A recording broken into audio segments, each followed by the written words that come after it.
What's going on, everyone? This is the Lower Midcard Podcast. I'm Kyle Driver. And I'm Grind, and it is the week of SummerSlam 2023, and you're going, man. Yeah, I will be there, so be jealous. I am. I actually might vlog the shit. I think, dude, we talked about it before. I might vlog it. I really want a reaction for everybody who comes out. Like every time, I just want an edited reaction of you standing up every single time. Yeah, fuck Yeah. this guy. No, Yeah, never dude, mind. I think it would be great. Don't spoil the surprise on him. You spoiled the good surprise on Ross. Dude, hey, how long do you expect this event to go? Because I'm looking at it. You got 1, 2, 3, 4, 5, 6, 7, 8 matches, and that's not including dark matches. Exactly. I don't know if there's any dark matches that are planned, but there's probably going to be a kickoff match or two. But yeah, we'll be there fucking all day. Yeah, all day. It's gonna be a busy day. We're probably gonna head down there pretty early, probably early afternoon, hang out. Just because downtown Detroit gets fucking crazy. I was gonna say, in Detroit, is their arena a open arena or is it closed? No. Well, it's gonna be at Ford Field, which is where the Detroit Lions play. Got it. The soon to be Super Bowl champions. Anyway, we're not gonna go there. But anyway, it's a closed dome. It's indoor. It's gonna be. I mean, you could have gone either there or you could have gone Comerica Park. Yeah. And Comerica Park is, it's a baseball stadium. So you could have gone there and it would have been open. But then again, you never know. I mean, Michigan weather's crazy, so that's what I was gonna ask. Go safe bet. Put it in the dome. So yeah, we'll be at Ford Field, in downtown Detroit. So it's gonna be a good time. Sounds like it, man. SummerSlam, as we've talked about before, is known for its returns. I'm hoping for a Bray Wyatt return. You're hoping for a Randy Orton return. And who knows what surprises the show's gonna have. Let's just dive right into it because I'm gonna come in hot with my crazy theories. I'm ready. And this event starts out with the Slim Jim Battle Royale. As far as we know right now, man, only 2 participants have been announced. That is LA Knight and Sheamus. And I'm just going to go out there, man. I expect to see a few fun faces that, aren't regulars, that maybe are some part-timers, some old-timers, maybe even, get Johnny Knoxville in there. That'd be kind of cool. Just something fun, right? To kick the show off. But there is no reason that LA Knight does not win this. Yeah, listen, if we're going to put our predictions down, like if they don't have LA Knight winning this thing, then that just means WWE's given up on him. And at that point, regardless on how fucking white hot he is. At that point, is the WWE listening? Because it makes no sense. It makes no sense at all. He is he is the number 1 face right now. Yes. In professional wrestling across the board. And I'm just hoping maybe that, that they have bigger plans for him that we just don't see. I just really hope that the WWE is listening. I mean, you just gotta, like, if you're planning on taking advantage of it, then you got to do it now. And that's all I got to say about it. And if you're playing devil's advocate, the other superstar that was announced was Sheamus, which is, I mean, dude, Sheamus is awesome. But Sheamus has become, in the last, I'd say 3 to 4 years, kind of a gatekeeper. And he's been put in some premier spots. WrestleMania had a great match. But with that being said, there's just no reason to push him, nor is he going to be the next big thing anytime soon, or is he going to regain his star status that he once had. The only other thing I can think of is that, somebody makes a return that is not a top tier star, but somebody makes a return and just wipes them all out. Yeah. And here's the thing, the Slim Jim Battle Royale reminds me so much of the WrestleMania Andre the Giant Battle Royale, where Bobby Lashley won. And afterwards, they did nothing with him. I don't believe we've even seen him since. So, if LA Knight wins, I really do fear that they just don't have anything to push him towards. And unfortunately, I hope this is not, his swan song. I would hate for this to Yeah. be it. Because it's been such a fun ride, and I do believe that he could be a game changer, as we've talked about in past podcasts, that this guy is just tremendous. So yeah, man, I mean, the Slim Jim Battle Royale, it's got one face, and that is LA Knight. I think a unanimous LA Knight victory. Yeah. For the Slim Jim Battle Royale. I'm gonna put it out there, dude. Slim Jim follows me, and if they mess this one up, dude, I'm blaming them. I'm blaming them. Anyway, yeah. Let's move on to the next one. Okay, it's hard for me, dude. This it's like, honestly, like we already got fired up about it. I don't know how you're gonna arrange shit, but like, 45 minutes of LA Knight talk. Your following match is Ronda Rousey versus Shayna Baszler. We've talked about this before. Coming out of Money in the Bank, nobody had anything to say really, other than that they were shocked about the turn. And I don't care. I really don't care. Yeah. I mean, I expect it to be a very MMA style match. Probably. I don't think this is going to be match of the night. I really don't see us, when we talk about it, in our reaction podcast, I don't see us really getting excited about it. So I'm not going to really give it any more time than it needs. I'm going to say, because it's SummerSlam, because Ronda carried Shayna to the promised land to SummerSlam, Ronda wins. You think Ronda's gonna win? I just hope they don't drag the story. I just hope they don't drag the storyline out. I appreciate everything she's done with MMA, with being the GOAT in judo, right? It just doesn't work here, right? I appreciate what she's done. It's the most unappealing thing to me. I'm gonna go with Shayna for the win, just to cut the ties. And I mean, I think that's fair. I just look at it from a business standpoint, where it's like, Ronda is the money. She's the cash cow. Little girls look up to Ronda, I guess, or they did at one point. Shayna is in my opinion, she's a good superstar. She doesn't have, you could put 5 or 6 other girls in a line with her, and little kids aren't going to go up to Shayna. They're going to go up to all the other female superstars. She's not popular, man. She hasn't been popular. And so that's why I say, she kind of rode Ronda's coattails to SummerSlam. I think what they see in Shayna is they see somebody who can perform, who is good in the ring, not very good on the mic. However, she did cut a pretty nice Ronda promo a few weeks back. I think she's a little bit more smash mouth. Yeah. When it comes to her promo style, which I think is fine. But who's her audience? Like, that's the thing. Like, Ronda's audience is clear, right? It comes over from the UFC. It's little girls looking up to her and that kind of stuff. Even though she turned heel and whatnot, you still have kids that are still looking up to her because of what she's done in mixed martial arts and who she is in general. But Shayna is, if anything, kind of a copycat, and she's a little more like edgy, tough girl kind of a thing. But who's her audience? Like, that's what I want to know. I think so. She did really, really well in NXT. She did. She was the champion for a long time. She was excellent in NXT. I think WWE did her a disservice with pairing her with Ronda. 100%. I think they really stunted her progression, and kind of etching her place within the WWE universe. I think they really screwed her over by putting her with Ronda. And I'm hoping that after this, she's able to kind of do her thing.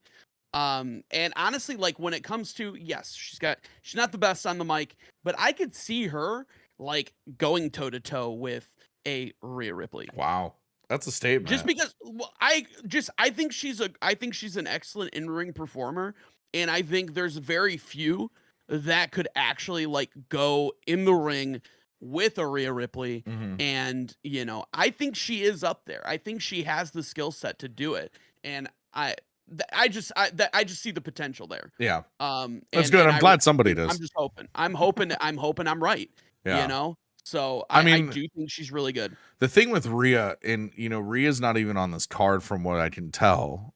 From what we're talking about today, she's not even on this card. She had a match in NXT like last week, I think. The Um, yeah, the last week she did have a match yeah, with one of the up and comers, and it was a good match. who it It was a was, great match, yeah, and she's got a match. She had a match during Great American Bash. I haven't watched it. No spoilers. yeah. But what I'm getting So at is that, like, yeah, literally, there's, what this tells me, honestly, that, not having Rhea on the card, isn't that there's too many matches. It's that literally there's nobody really for Rhea. And in my opinion, yeah, these matches in NXT are a way to get Dominic in, but it's also a way for Rhea to stay fine tuned and for the young up and comers to really learn from Rhea. sure. I just don't see, going back to Shayna, it's like, you look at like the women's match later that night. You got Bianca, Asuka, and Charlotte. Mhm. You can even include Becky Lynch in this conversation. Like, I don't want to see Shayna Baszler versus Becky Lynch. I don't want to see her versus Charlotte. I'm not Mhm. interested in those matches. What's funny is Becky and Charlotte have fought so many times. Yep. I still get interested. I still care. And I feel like there's something about Shayna. Maybe it's her mic skills, maybe it's her persona. It worked Yep. in NXT, but it never transferred over. And I feel like maybe that's because that's where that was her sweet spot. Smaller Right. crowds, more on the indie kind of circuit than this Possible. big stage, because yes, she can perform. We all know that she can perform, Mhm. but like, there's already one of those, which is Ronda, and Right. Ronda is the money. And so there's just no way. I would love for you to be right, because I'd love to see her get out of Ronda's shadow. I just That's what I'm hoping this is. Yeah, but at the end of the It- day, man, it's like nobody cares. Let's move on. Moving on. This one's gonna be fun. This one I care It'll about. be a very entertaining match. Some people really hate this guy. Logan Paul versus Ricochet. And the one thing I want to state is, Right. listen, you can hate Logan Paul all you want, but you Right. have to give credit to Logan Paul that he has made the card on another pay-per-view Right. like interesting. This is interesting. And what's crazy is he's now showing that he can do it with anyone. Mhm. He's literally pulling Ricochet out of the hat, dude. Like, where has Ricochet been? Ricochet has not been on a main card. When No. was the last time Ricochet was on a main card? I couldn't tell you. And you bring up a valid point, because Ricochet has also been pretty dissatisfied with his utilization within the company. Unfortunately, man, I think that the cruiserweight division would have been a perfect place for him. The Yeah. cruiserweight division was kind of a laughing stock, and I think that's why they kind of got rid of it.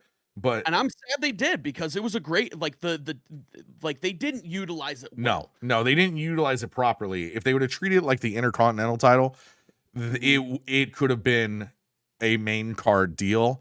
And the thing Right. is, they have enough guys that could be in a cruiserweight division. I just don't understand why they're not doing it. And Ricochet would have been the face of that. I Yeah. mean, he's the guy, dude. I would love to see that.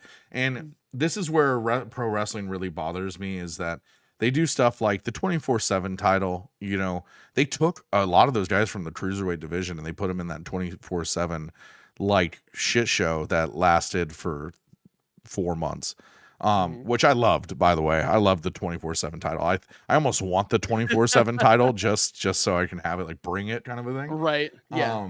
But I really wish they wouldn't have done that specifically to those cruiserweights, because Mhm. those guys were really, really cool. And I do think I that think they were great. Ricochet could have been that guy.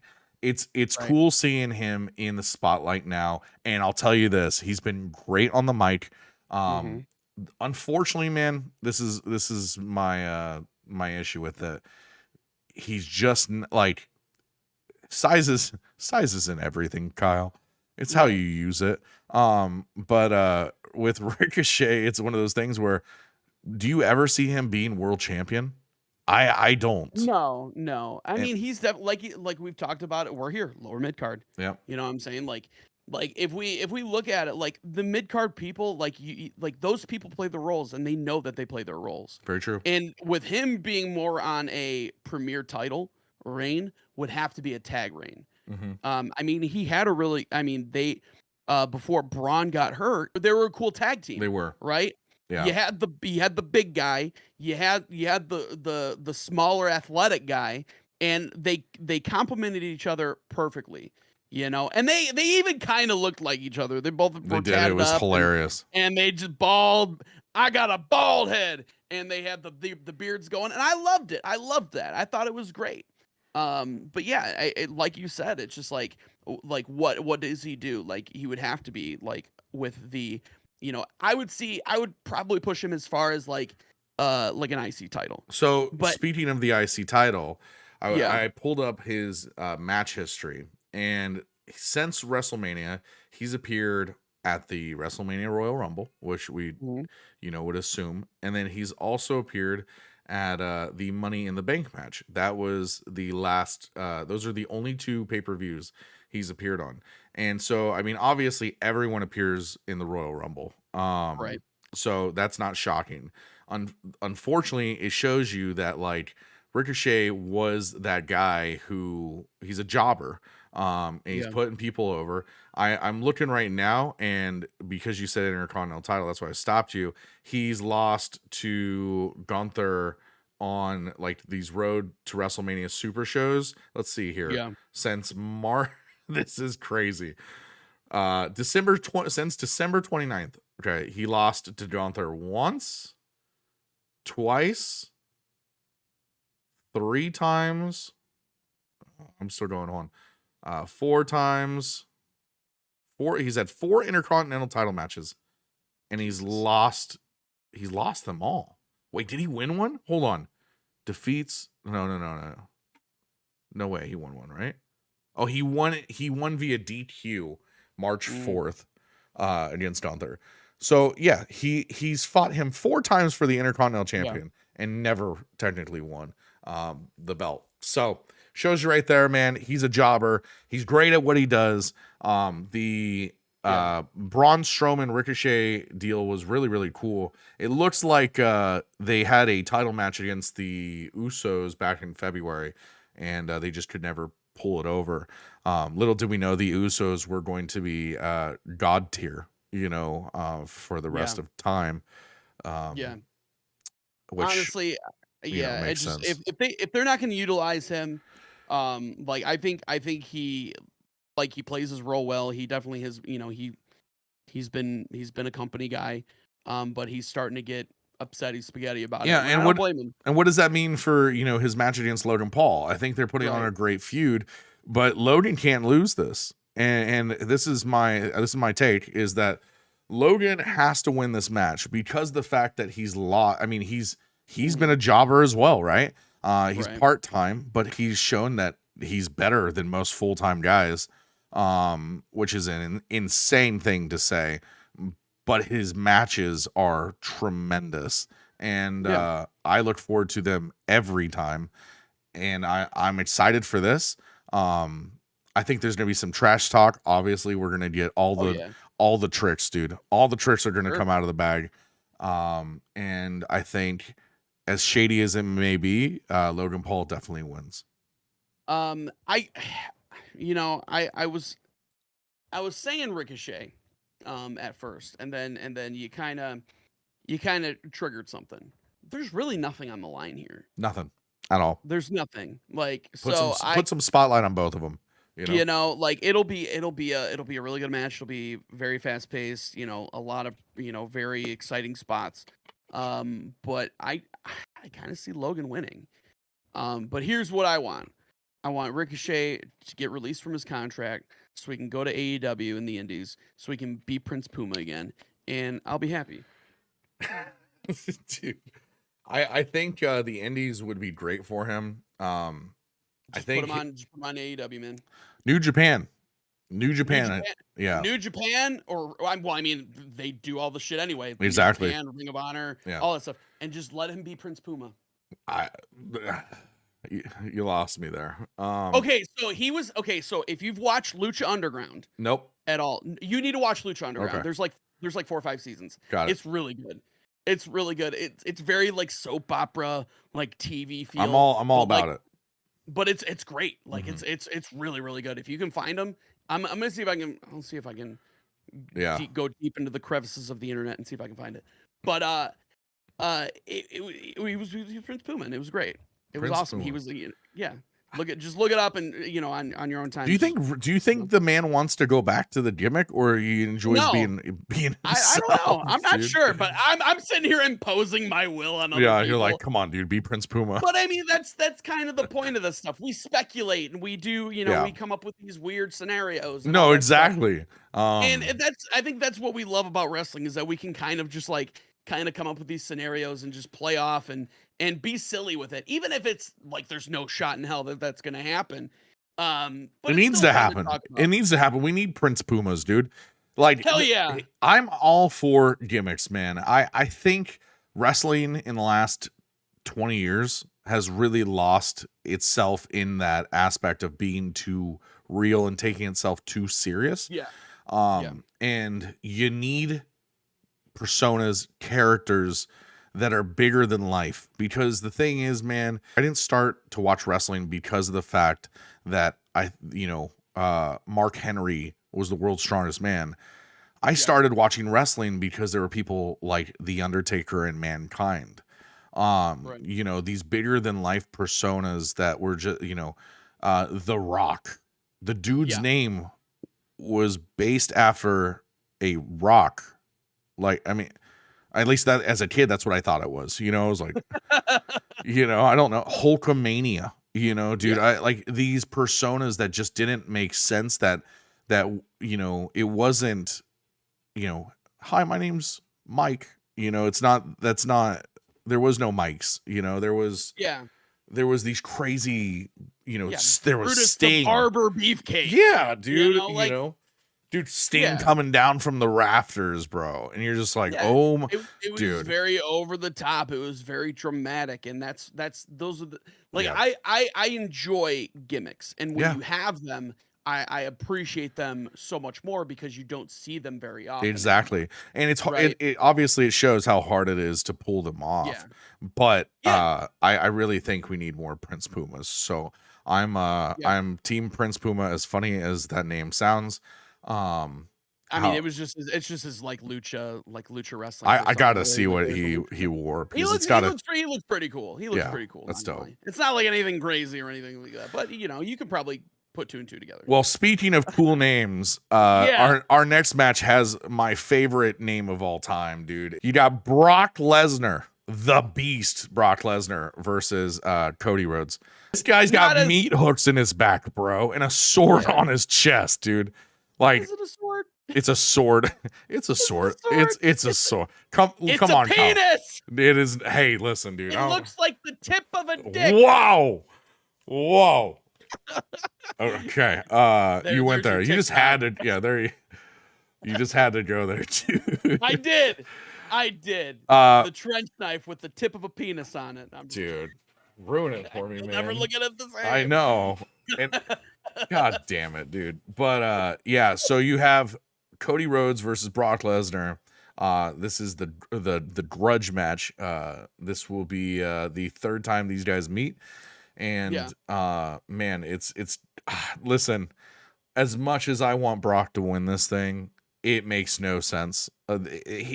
Brock has become, speaking of jobbers, Brock has become a jobber. He's become the guy that comes in to sell the fight. And I know a lot of people were mad when Cody lost to him and whatnot, but they're 1-1.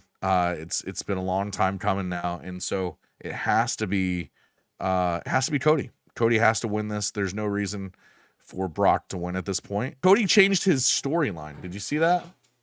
No. 1 second, because this is important. This is importantly stupid. It's not finish the story. It's now or never. Okay. Come on, dude. Listen. All right. It's not now because you're not winning anything at SummerSlam other than a grudge match. You're getting so emotionally caught up in this thing. It's starting to get ridiculous. Okay.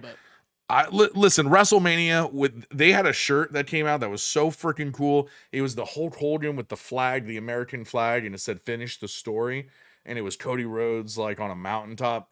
Dope shirt, dope concept. I get it. Drop it. Move on. Just do the damn thing. Stop talking. Just stop talking. You know. And he also stated in a recent interview that he will never wrestle Seth Rollins again. Like, I understand that they have a beef. I've watched them multiple interviews on this where it's like they don't know why they even have a beef, but they have a beef. And they just don't like each other? They just don't like each other at all.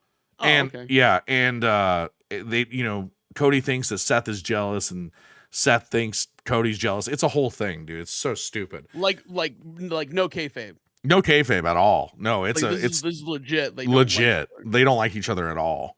And what's crazy is they had that feud, a year and a half ago, which was, in my opinion, one of the best fucking feuds in the last like 5 years. When Cody first came back and he had the torn pec, dude. That match was so good. It was so good. So yeah, I don't know, Cody. Fucking finish the story, dude. Yeah, this is where I'm at. Brock, he's gonna do Brock things. He'll probably come back at day 1 or fucking Royal Rumble or WrestleMania and make an appearance, and I'm all for it. I'm a Brock guy. Listen, I love Brock, and he can't do no wrong in my book. And I'm prepared to lose. I'm prepared for him to lose. If he wins, I don't get it. I'm not gonna get it. I don't get it. I just hope that we're not gonna have another like 10-year-long rivalry like we had with Brock and Roman. It's not good enough. It's not good enough. No, it's not, because because that thing, I think that started in like 2018. But you know what's so epic about that? And listen, no, it was 2015. It was at WrestleMania. Here's the thing, and people can hate all they want, and they can talk about how they don't like Brock's matches and da. I'll tell you this, it was great because it starts in 2015.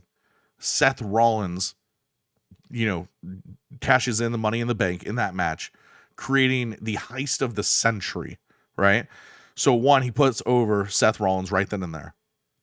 And then in the meantime, he catapults Roman into the starlight for the next 5 to 8 years or whatever it is. Mm-hmm. And they go back and forth, and Roman just can't get it done. Then Roman goes, and he's got cancer. He's got to heal and fix himself. Comes back. He's in better shape than ever. He looks the part. Paul Heyman's with him, and then you create this almost like end saga, and it goes from WrestleMania to where he gets the belt, which was I was so disappointed, dude. As a Brock Lesnar guy, I was not looking forward to Roman winning. I knew that Roman was the guy that they wanted to push. Obviously, they've been doing it for the last 5-6 years. It just wasn't time, right? Here's the thing. Roman wins the belts at Mania, and I finally bow down to Roman at this point. I acknowledge my tribal chief. I understand that he's the face. He's the guy that that the company wants, and they've wanted for so long. He's got better mic skills. He's got Paul Heyman behind him. He's got the Usos, and he's created something special. And then last year at SummerSlam, dude, this took the cake. It is my favorite moment at any SummerSlam of all time, dude. And the stipulation is, if Brock loses, he can never get another title rematch from Roman, which I thought was the greatest stipulation of all time. Right. Because if you're going to close this fucking saga out, you got to put a stamp on it, right? Yeah. And the way that they do it, Brock brings this fucking tractor, dude, and Yeah. he lifts up the ring. You see Roman tumbling Yeah. down, and I'm going, holy shit, right? And it's Yeah. so epic. It's so much bigger than you would think it would be. They bury Brock Lesnar under a ton of chairs Yeah. and under the announcer table. They literally buried him. And I was like, Mhm. this is the greatest match, the greatest conclusion Yeah. to any story that had been going on since 2015. Yeah. And you don't have to be a Brock guy. I mean, No. you're probably not a Brock guy if you're rooting Not for him that to get buried under all these, tables and whatnot. But I looked at it like, and Brock's my guy. I was not sad. Right. I was so relieved because it showed, oh my God, they believe in Roman now. Not only do they believe in him, but this is it. Like this is everything I need to know. And I fucking love that match. I love how Brock, it was a Brock match because to me, I do believe that Brock has a lot of input in his matches. I heard a rumor that the year that he went first at Mania, it was the year, it was 2018, I think. It was the year of the women. It was the Becky, Ronda, and Charlotte match. Seth and Brock were going to be put on right before the women. And Seth admits to this. Seth admits that he knew that his wife was getting more heat, and everybody, that everybody wanted to see that match, the women's match. Right. And so, Brock and Seth were going to be put on prior, and Brock goes, "You're not putting us on prior." He goes, "Nobody's going to care. Nobody, and he wanted it to mean something for Seth to pass the torch to Seth. So he goes, we're going to fucking start the card. And it was the first time ever at a Mania that the title had started at the beginning of the card. And to me, it's moments like that where Brock is a genius, because that's not a Seth Rollins thing. That's not a Vince McMahon thing. That's a fucking Brock Lesnar. Like, that's great. Yeah. That's huge. He does things very methodically. Yeah. Right. And he does it for the greater good of the business. And right. And I give kudos to that, like for that story. Like that's dope. Yeah. Right. Like you're putting your own aspirations aside for the betterment of others. So coming around to this match, why would he win? It makes no fucking sense. Exactly. Cody's obviously going to hold a belt in the near future. What belt that is, I don't know. We still don't know. And so Cody has to win. It's as simple as that. And I go with Cody winning as well. It wouldn't make much sense to have Brock win. Because it's right now, this is the third. This is the third. The rubber match. So this is the nail in the coffin. Moving on, the Intercontinental Championship match between Gunther and Drew McIntyre. This is something we've been talking about since, I believe, Mania. Off and on. It's like, where does Gunther go from here? Gunther really needs a kick in the ass, a push to do something more. He's succeeded the Intercontinental Championship. There's nothing left for him, unless you want to make him the greatest Intercontinental title holder of all time. Right. That doesn't make any sense. And Drew McIntyre just re-signed with the WWE, so put it on Drew. And I think it'll be a fun match.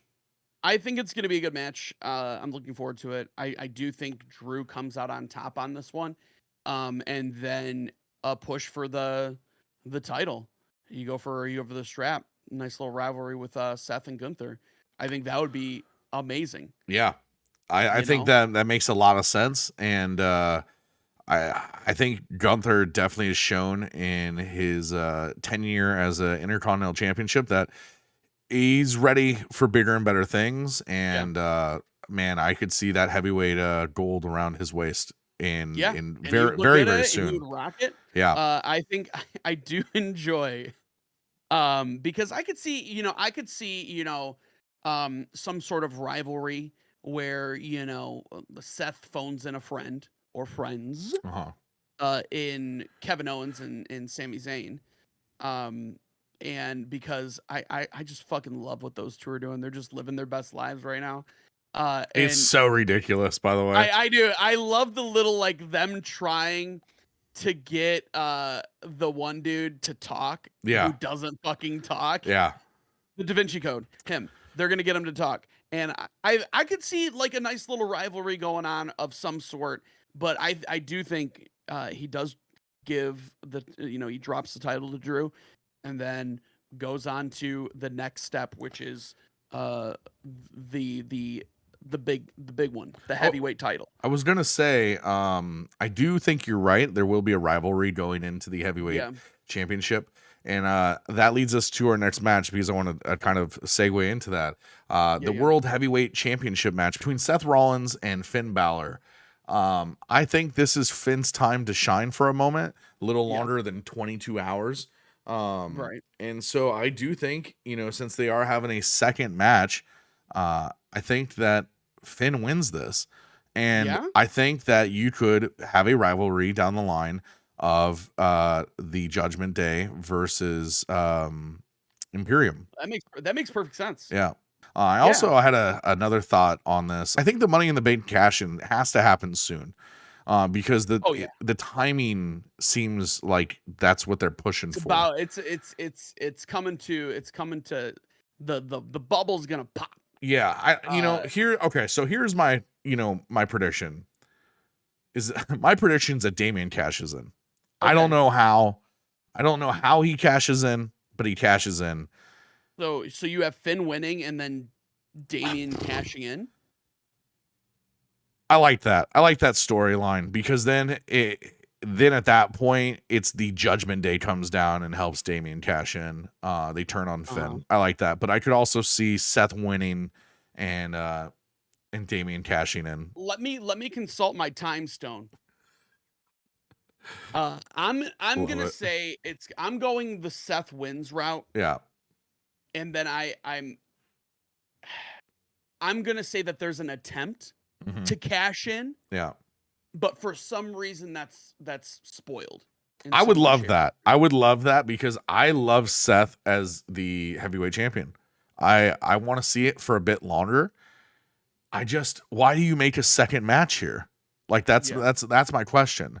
And it's either one for Damian to cash in, and to make it all about that, or it's to get Finn the belt. And Finn, that's the thing. Finn hasn't had a run with the title. He had the 22-hour universal title reign when he was the Demon, and 22 hours is not a whole lot of time with the belt. I can't think of a situation out of this match that I'm not happy with. Right.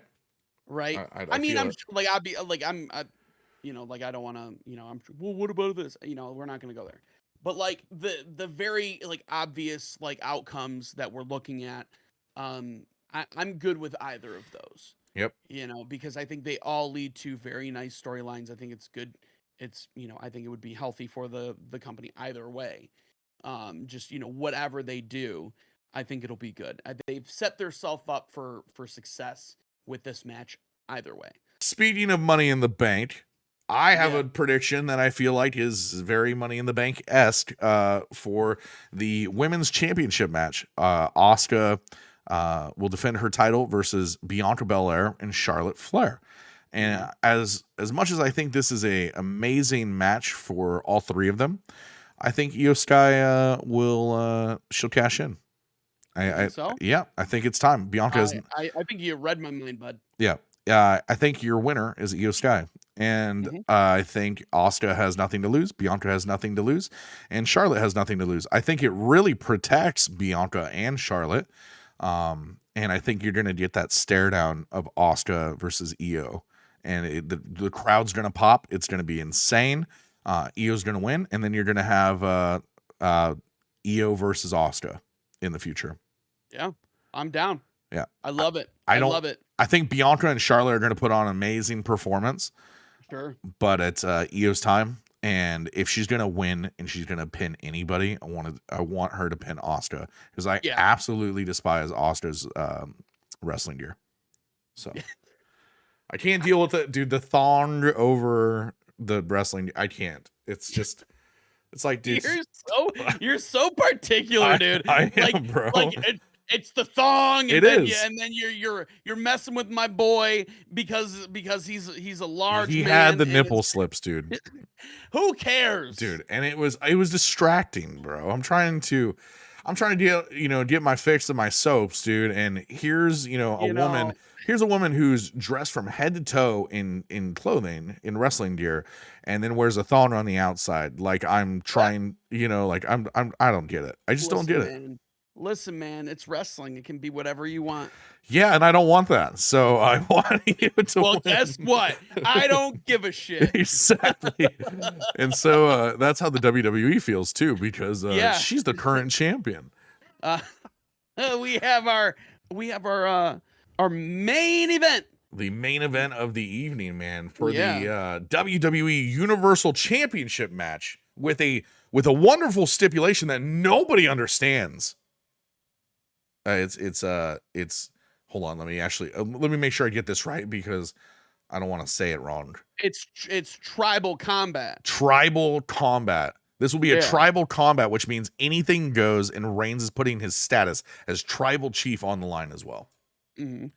Which is title and then the tribal chief. So big stakes, high stakes. And this is from the elders. This is the elders. From the elders. I hope they show up, because I'm honestly really, that would be fucking cool. It would be, right? Imagine like The Rock. Yeah. Rikishi. I'll take Rikishi. Yeah. Like any of them. Like just bring them all. That would be bring crazy. 3 of them. Just 3. Like I mean, bring Jay's mom, dude. I don't care. Just bring them. And have them sit ringside the entire time, dude, and then make it like in a whole thing. I totally agree with that. I will say, in the last few weeks, man, it's been really fun to see the bloodline kind of fall apart. And I mean, it's been fun since forever. I mean, it's never not been fun with them.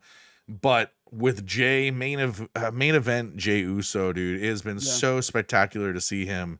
Yeah, he's been killing it. It's a different Jay from like the 2020 Jay, when Jay fought him way back when. To acknowledge him. This last week on SmackDown, the coolest thing coming out of it was they're calling it the spike spear.